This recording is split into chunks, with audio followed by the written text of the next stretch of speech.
Hello everyone, today we're here with Miss Warner, Head of Public Speaking, talk about Public Speaking Provincials this year. Hi Miss Warner, how are you doing? I'm well, thank you.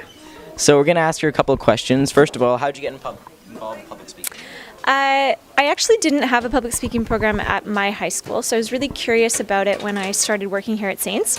I started with the debate program, and then that sort of soon, I got myself involved in Saints Conference, and public speaking kind of came naturally from there.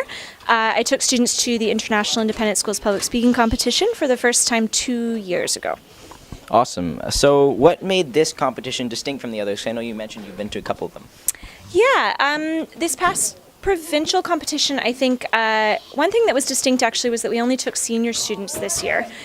So that was kind of a new experience. We usually try to take a junior team as well so that we can have a development team competing as well. So I think what was distinct this year was that we had a lot of really experienced public speakers. So with the experience that these public speakers had, how well prepared do you think they were coming into this competition with ISPIS being a month away before? Yeah, certainly the 3 students that went to ISPIS, I think were at an advantage going into this provincial competition. They, first of all, were allowed to use their persuasive speeches that they had already performed at ISPIS. And so that meant that they had researched and written and memorized those speeches already. And they did all actually perform really, really well. But the ones who didn't go to ISPIS actually performed extremely well also.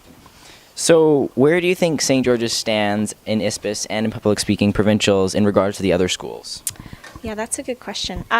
We did really well this year. We had 2 students come top 10, which under traditional circumstances would mean that those 2 students would be going to nationals actually.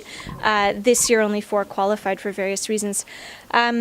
I think it would be beneficial if we could actually have a public speaking class, as when that is part of the curriculum. I think that would enable us to practice on a weekly basis and kind of just engage with it a little bit more than we do when it's an extracurricular activity. So with this level of engagement, do you think that this is something that you would like the students to carry on into future competitions?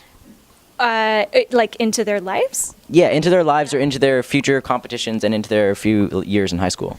Yeah, absolutely. I mean, that's the goal of it. As I said, the aim in taking the juniors to these kinds of competitions is that they're able to gain that experience and then develop their skills. So I think that public speaking is an invaluable skill, and I think it's a life skill. And so we do really look at it from an educational perspective, and that's why I said, having it maybe be part of the curriculum even would be beneficial. But certainly I hope that all of the students continue right through to grade 12 and beyond.